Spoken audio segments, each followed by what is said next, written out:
nosotros, en medio de nuestra pobreza, fuimos felices. Yo tenía 6 hijos, pero para mi mala suerte, todo se me vino abajo un día martes 18 de febrero. Andábamos sacando DUI porque iba a la segunda vuelta para votar y apoyar al frente. Yo andaba con ellos apoyando a los del partido del frente. Y toda mi familia. Pero no pudo votar mi hijo, se llamaba Francisco Javier. Tenía 20 años y no pudo votar a la primera vuelta. Ya habíamos ido a sacar DUI y no pudimos el día lunes.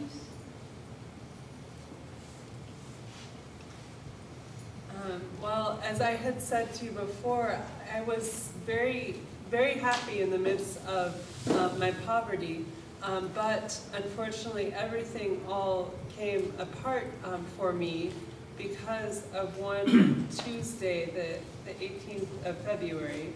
And you know, I had gone with my son to get a new DUI, the Salvadoran ID card, because there were elections and we were supporting the FMLN.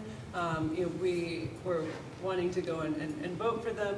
And my son, Francisco Javier, he hadn't been able to vote in the first round of the elections. Just to add, you know, in 2014 there were 2 rounds in the presidential elections that year. And we had gone on Monday morning to try and get his DUI renewed, his ID card renewed to be able to vote, and weren't able to, and so we were going to go back again to get it renewed. Fuimos el lunes y no pudimos porque había muchas gentes. Pero el día martes íbamos de regreso. Pero el papá se enfermó y él fue a comprarle una inyección primero, a las 8:30 de la mañana.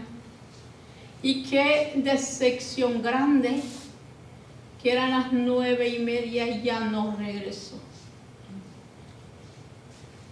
And on Monday, we weren't able to get his DUI renewed because there were just a lot of people, the lines were much too long. And so Tuesday, we were going to go again. But first, he went to go and get an injection for his father who was ill. And what a huge deception that he never returned. It was 9:30 in the morning and he still hadn't returned. Cuando él no llegó a las 9:30, yo me fui a buscarlo, a encontrarlo, dije yo, quizá no había farmacia abierta. Y qué decepción, cuando pasé por la sede de los soldados, allí me gritaron los que habían visto que se habían llevado a mi hijo los soldados. And I thought at first, well, maybe they didn't have it at the pharmacy he went to. Maybe he had to go and look at another pharmacy. But then, you know, what a deception when I walked past the soldiers' office, and the people there, you know, yelled out to me that the soldiers had taken him. Corrí para la delegación de policía a preguntar y me dijeron que ellos no sabían nada y que esperara hasta las 12. Que iban a esperar a ver quién había hecho ronda. And I ran to the police station, but they said that they didn't know anything and to wait until noon and to see who had been on duty making rounds. Y fue decepcionante porque junto con mi hijo iban otros 4 más. Pero esos 4 regresaron, de esos 5 regresaron solo 2 y los otros ya no volvieron. And it was such an incredible disappointment that together with my son there were 4 other young men, and of those 5 only 2 returned and the other 3 never did. Y esperamos hasta que llegaron, ellos regresaron. y dijeron, a ver, hemos hecho nuestro trabajo. Si no son maleantes, no tienen por qué temer. Los soldados. Sí. And we waited until the soldiers returned, and they said, well, all we've done is our work, and if your sons weren't involved in anything bad, then you have nothing to fear. They should come back. Y como en El Salvador hablamos de pandillas, los llevaron ellos por toda la línea a otra colonia contraria, y supuestamente allá los dejaron. And in El Salvador, we talk about gangs, and they took the young men to a neighborhood that was controlled by the opposite band, and supposedly they left them there. Like the opposite band in the area where we lived. Sí, como decimos que a lo mejor era por desestabilizar a nuestro gobierno que tenemos, entonces se habla de venganzas porque nosotros servíamos a los del frente buscando justicia, pero ellos hacen daño al que no está con ellos, los de la derecha. And perhaps it was an attempt to destabilize the government, because we served the FMLN in trying to seek justice. And the right doesn't like those who don't support them. The right harms those who don't support them. Después de hablar con los soldados, fui a la alcaldía con otra madre a hablar con el alcalde. Dejen de decirme que es del frente. No, perdón, es de la derecha. Y dijo, yo no sé nada, son cosas fuertes, yo no puedo meterme ahí. And after speaking with the soldiers, I went to the mayor's office, and let me say there's a right-wing mayor, and I talked to him, and he said, these are very heavy, serious things, I can't get involved in that. Y alquilamos un carro, los otros padres, y los fuimos para la fiscalía.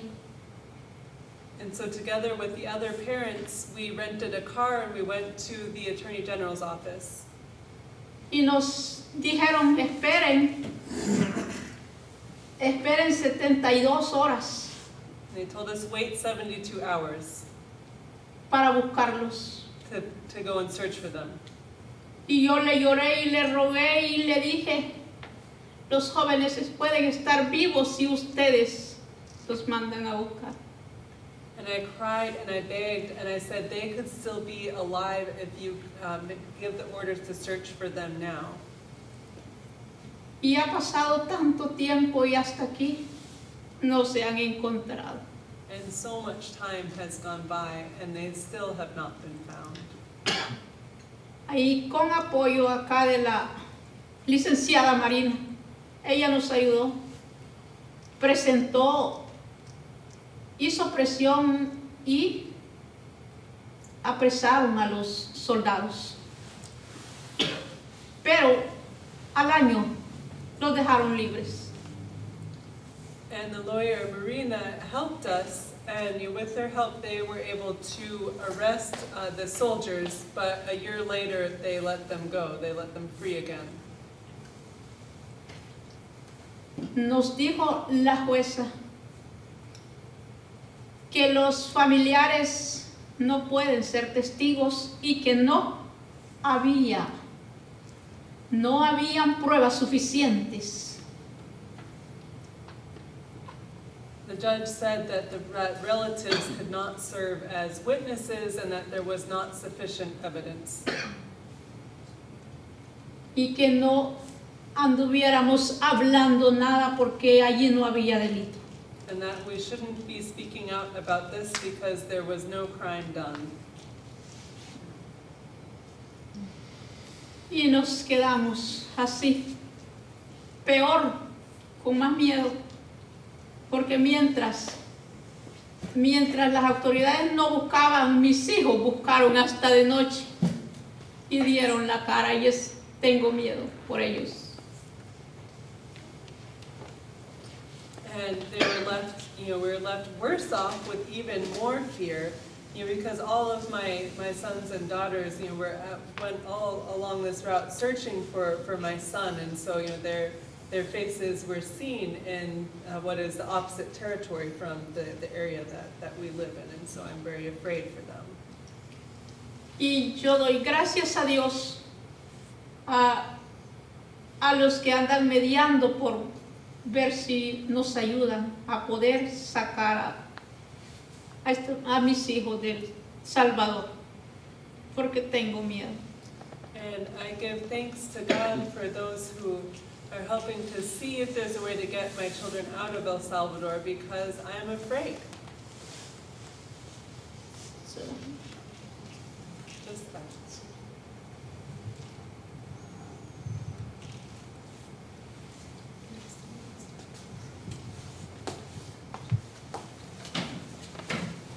Compromiso. And I just say thank you so much for sharing the difficult story.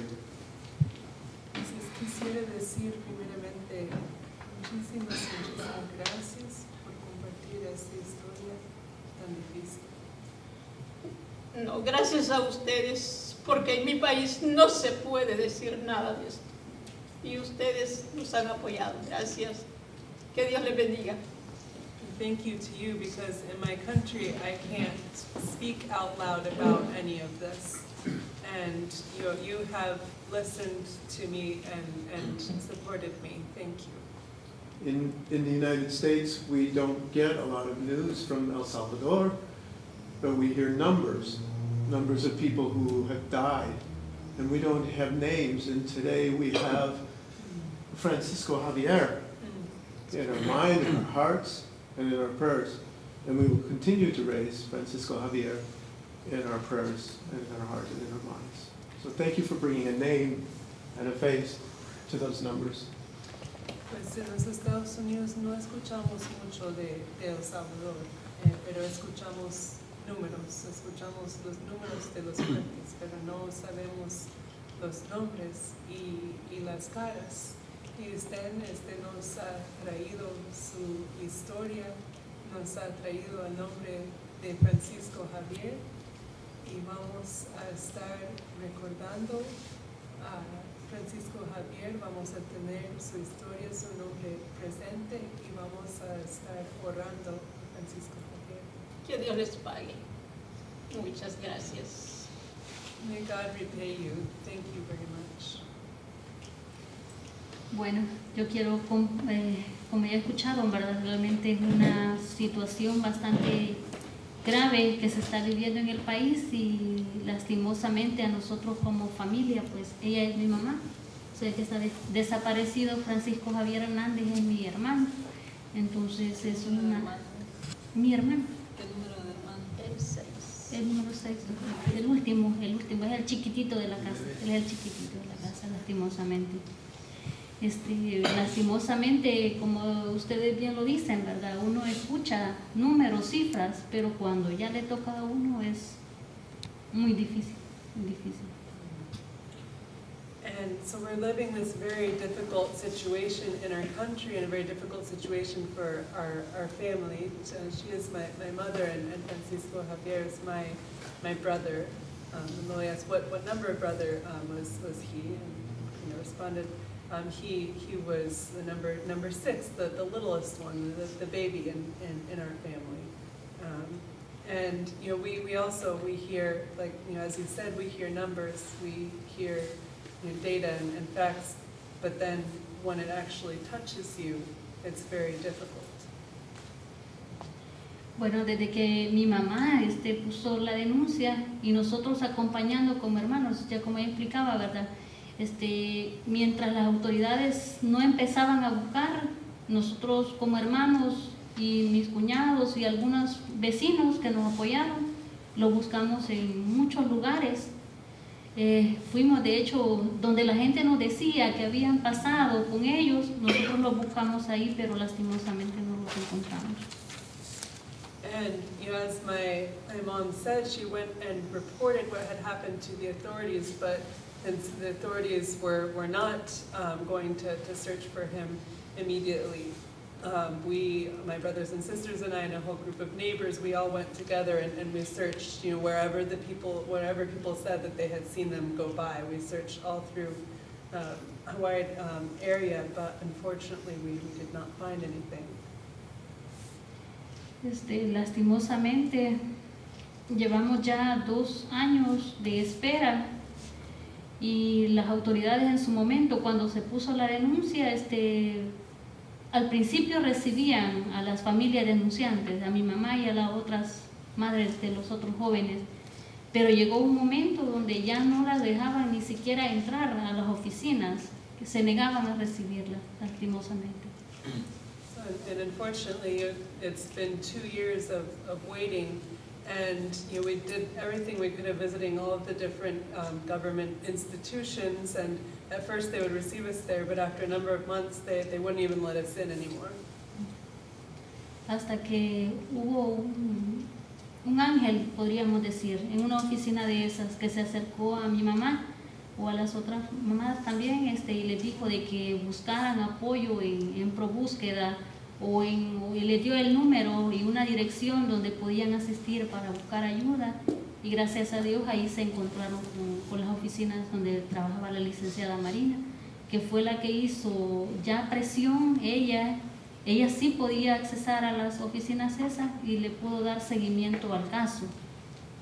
Until there was an angel, you could say, in one of those offices who suggested that we get in touch with Pro-Busqueda and that they could help us with the case, and they gave us an address to go to, and we went to the offices of Pro-Busqueda, and that's where we found the lawyer Marina, and she was able to help us follow up with this case, and she was able to get access to those government offices. Después que se ha seguido todo el proceso, mucha gente, nosotros como familia, mis primos han sufrido muchas amenazas y golpes por parte de las autoridades, los han maltratado, pero como ya la gente o los vecinos saben que se llevaron a un grupo, ya cuando ven que detienen a un joven, siempre salen la gente, los vecinos, a detener o a hablar para evitar de que se lo lleven. Lastimosamente ha habido mucho abuso de autoridad de parte de ellos, y en su momento les han dicho de que a ellas también las van a desaparecer, o que ni saben ni cómo van a terminar su día, lastimosamente. And so after this whole court process, our relatives and our cousins have received a lot of threats. Many of them have been frequently beaten up by the authorities. But since there's this precedent of the youth being taken away by the soldiers, the neighbors now, anytime they hear something happening to one of the youth, they all come out and all come together to help to prevent one of the youth being taken away by the authorities. But there have been a lot of abuses of power on the part of the authorities, and a lot of threats made, being told that they're going to be the next to disappear, and so there's just a lot of fear of not knowing how the day is going to end.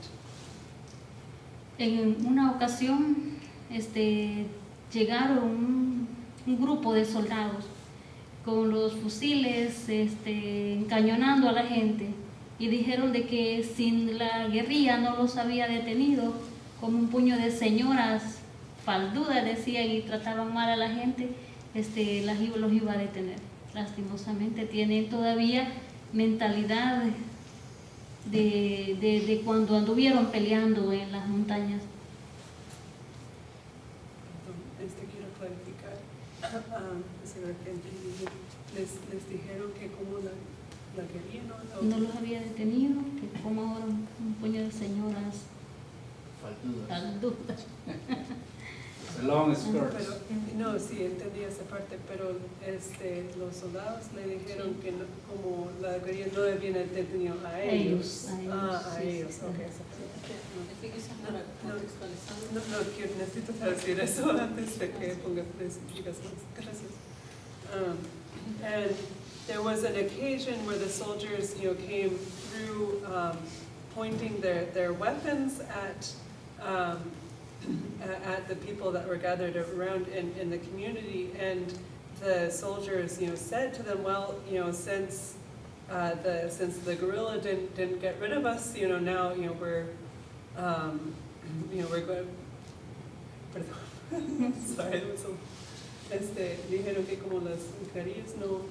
Que si las guerrillas no los habían podido detener a ellos, ¿cómo viene el Señor? And so the soldiers said, well, if the guerrilla weren't able to get rid of us, then how are a group of women in their skirts? How are you going to stop us? And so unfortunately, there's still like this mentality from the war present in these public officials. Lastimosamente, en la actualidad, por así decirlo, después de todo eso, mi mamá se cambió de casa. La casa donde ella vivía la dejó abandonada y se fue a vivir junto con nosotros, todos agrupados para evitar. Y lastimosamente los soldados han preguntado y han andado averiguando dónde ella vive o dónde está, y se llegan a sentar o como a ver a qué hora salen, quiénes están en la casa. O sea, hay un gran acoso de parte de ellos. And after this, my mom, she left the house that she was living at and came to live with all of us so that we would all be together. But the soldiers unfortunately started to ask around to find out where she was living at, to verify that, and they would come and just be watching the house and see what time she'd be coming in and coming out. There's just an incredible level of harassment from the soldiers. Eso es lo que nosotros llamamos en el país la gran desesperación que como familia vive cuando hemos denunciado, porque mucha gente mejor prefiere callar su situación para evitar este tipo de acosos y amenazas de parte de ambos grupos, ¿verdad? Ya sea en este caso las autoridades o pudieran ser también las pandillas o el crimen organizado. And so this is this great desperation that we've been living through as a family, because we chose to report, we chose to denounce what had happened, when most people just stay quiet because they're afraid of exactly this kind of harassment happening, whether it's from the police or from the military or from the gangs. Así que gracias a ustedes por estar aquí escuchando nuestra historia. Como decía mi mamá, nosotros en nuestros lugares mejor calladitos, ¿verdad? Para no seguir alborotando más las situaciones, y gracias por estar aquí escuchándonos, y esperamos mucho sus oraciones y su apoyo también. And so thank you all for being here and listening to us. In our country, as my mom said, we have to stay quiet about all of this in order to not make the situation even worse. And so we really appreciate your listening and all of your prayers and support. ¿Cómo te estás alborotando? Alborotando? Like overwhelming, I guess. No sé si tiene alguna pregunta, inquietud, comentario. Y discúlpeme, pero esto no terminó acá. El papá de Francisco Javier se murió el 2 de paro cardíaco por la falta del hijo. Mi madre también, llamando al hijo porque donde quiera lo llevaba, al nieto, que era mi último. And this didn't end there. Francisco Javier's father died of a heart attack on July 2nd of that same year from missing his son. And Francisco Javier's grandmother passed away that same month as well, and he used to go everywhere with her, and so she was calling out for him. Present here and really listening and receiving so beautifully these testimonies, and these are they're very difficult stories to hear and be present with, and difficult to hear these things happening again in El Salvador, you know. Because I think, you know, it's painful to hear just like the level of pain that there still is from the things that happened during the armed conflict. You know, there's still some very deep wounds that people are working on healing, and especially, I mean, I think especially for people who had relatives who were disappeared, since so many of them have never been able to find out what happened, that question, you know, that doesn't allow mourning process to happen. And justice has been, the door has been closed so many times on justice in the country, and I think that people have done an incredible job, you know, through building the monument to truth and yes, over on the right there. Some of the, well, number of the wonderful leaders of the different committees, the mothers that disappeared. So I think the people have done a really incredible job of doing their own remembering work of you know, putting back together the pieces of their lives and commemorating and honoring the dignity of their loved ones who have died. And it's, you know, just been under these last two, you know, these current left-wing governments that the government has started to officially recognize what happened during the war. And so that, I mean, that's been a hopeful step to see that's starting to happen. There's still so much that needs to happen. And then, as Marina mentioned, you know, there have been some really important changes that the government has made and that the country has made. But then there's also this situation of violence that has become so incredibly difficult and overwhelming for many communities and families. And I think we're all very aware too of how very much the United States is wrapped up in and interconnected with El Salvador. And I mean, of course, the fact that we're all here is part of the fact that that has been both a very painful as well as a very beautiful thing, in the sense that the impacts of many of our government's policies have been pretty horrific. But then we've also had this experience of having such beautiful relationships with people from El Salvador and with the Salvadoran communities, and seeing their incredible examples of speaking up and denouncing and standing for justice even in the midst of the most difficult of situations, and of, you know, building new and hopeful and creative alternatives in their community. And I would also mention that, you know, Francisca and Carina were very involved in you know, helping getting new homes in their community after the earthquake, and in being community leaders in their community, like, you know, some of the people that you know very well in El Salvador.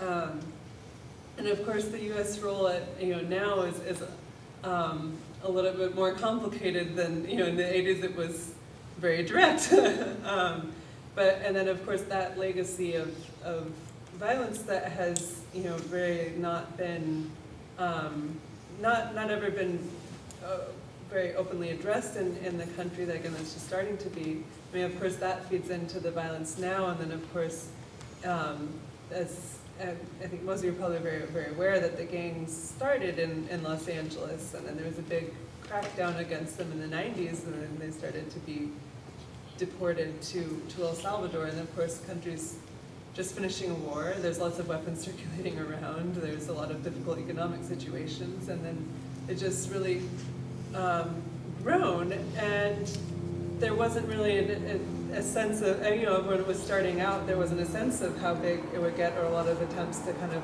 work at addressing and preventing that. And under the right-wing governments pre-2009, there was really just very repressive tactics of, there was the iron fist policy and the super iron fist policy that you may have heard of.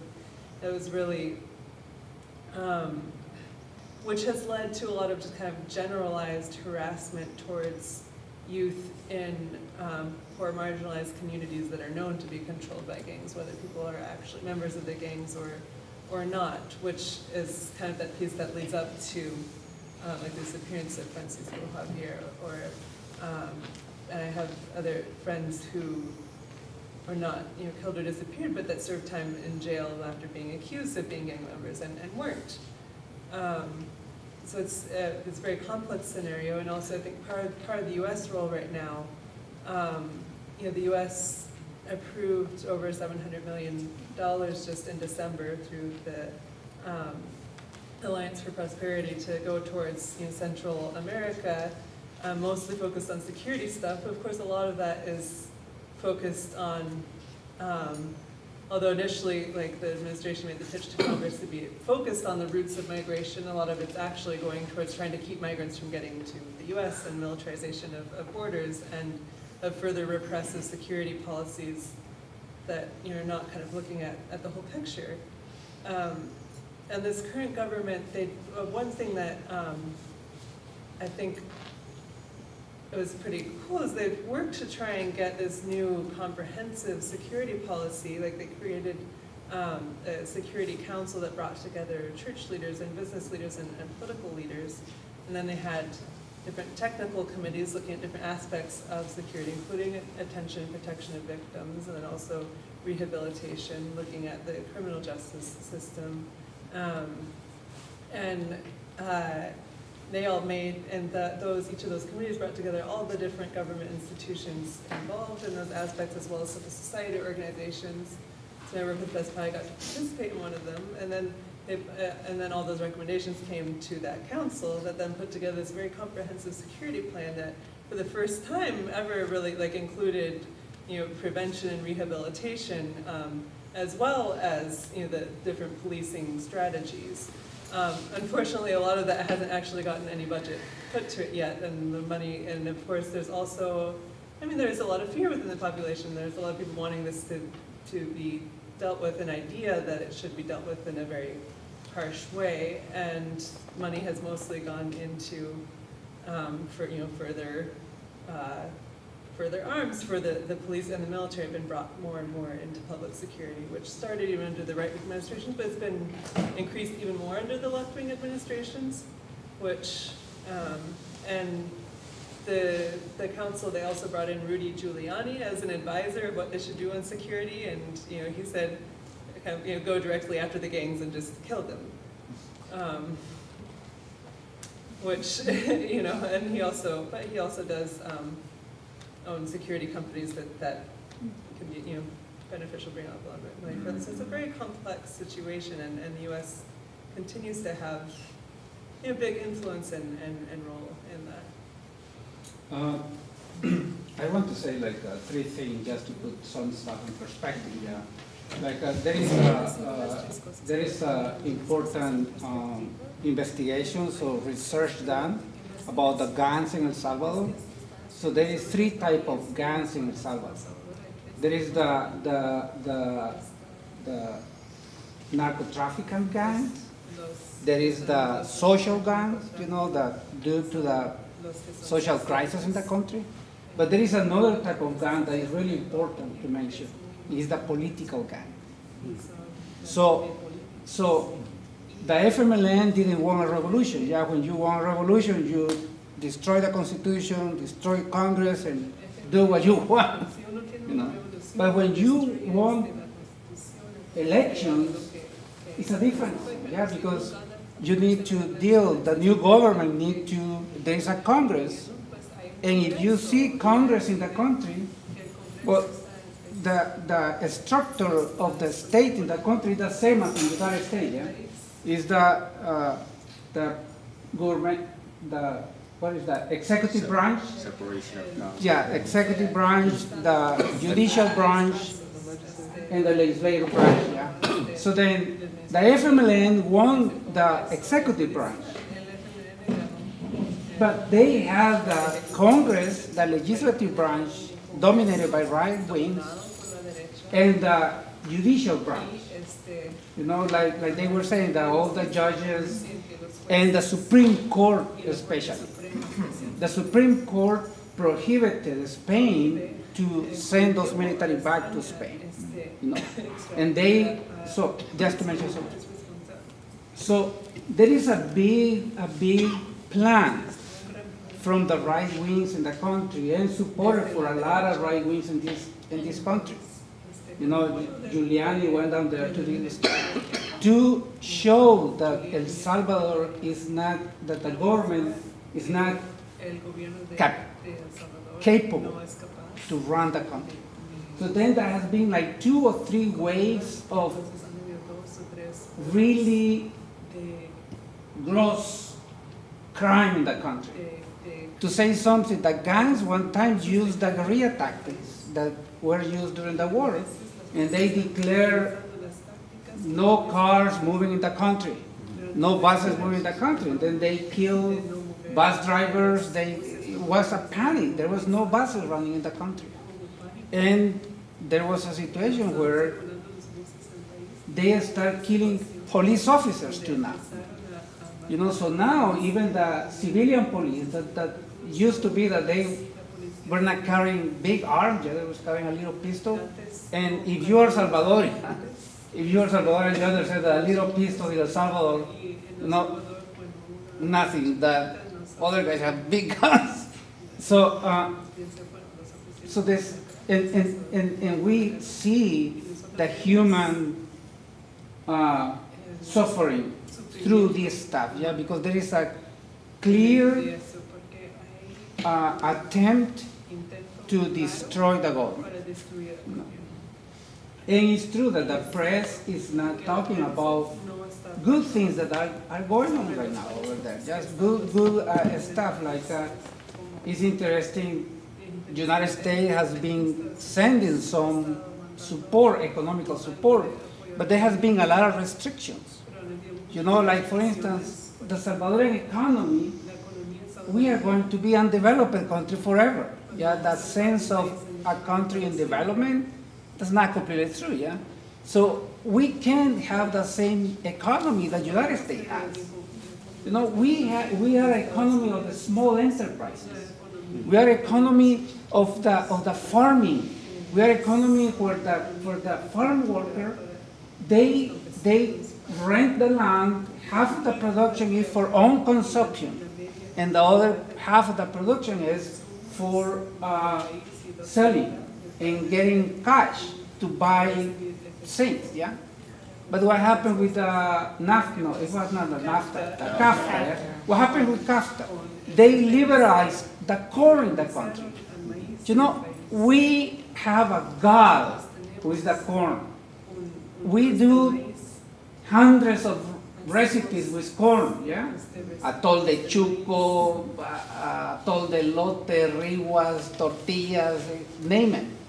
You know, and now the production of corn has been kind of damaged in our country because we get cheap corn from the United States. They have invaded, and then we get cheap. So then that has destroyed in some ways our economy in the countryside. So the FMLN restarted giving package of seeds to the farm workers, local seeds, and then we were able to rebuild. You know, we were importing basic beans. We got to the point that we were importing that stuff. And the right wings created a message that, oh, our patients, they don't want to work anymore. They just are in the hammocks waiting for the checks coming from the United States.